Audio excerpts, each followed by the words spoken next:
আপনি কি জানেন, একদিন আমি পরীক্ষার আগে কলেজে গিয়ে দেখি মেয়েরা গল্প করতেছে। কেউ বলতেছে আমার 5 মাস, কেউ বলতেছে আমার 8 মাস। এর মাঝে একজন বলতেছে আমার তো পুরাই 10 মাস হয়েছে।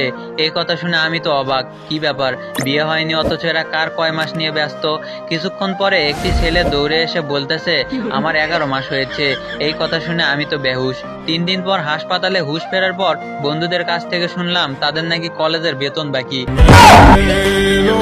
আমাদের পাশের গ্রামের একটা সুন্দরী মেয়েকে আমার অনেক ভালো লাগে। মেয়েটির নাম তানিয়া। তানিয়াকে আমার অনেক পছন্দ হয়। আমি তানিয়াকে গিয়ে ডাইরেক্ট বলি আমি তোমাকে ভালোবাসি, তোমার সাথে আমি প্রেম করতে চাই। তানিয়া রাজি হয় নাই।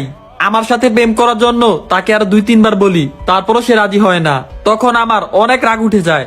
আমার বড় ভাই এলাকার চেয়ারম্যান, আমাদের গ্রাম ও আমাদের আশেপাশের গ্রামে আমাদের অনেক পাওয়ার।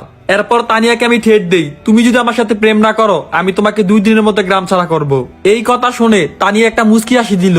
এরপর আমি তানিয়াকে বললাম কি তুমি রাজি হইছো? তারপর তানিয়া বলল আপনার কথা শুনে আমার হাসি পাইতাছে। আপনি বলছেন আপনার সাথে প্রেম না করলে 2 দিনের মধ্যে আমাকে গ্রাম ছাড়া করবেন। আপনি আমাকে 2 দিনের মধ্যে কিভাবে গ্রাম ছাড়া করবেন? আমি তো এই গ্রামে বেড়াইতে হইছি, 1 ঘন্টা পর এমনি চলে যাবো।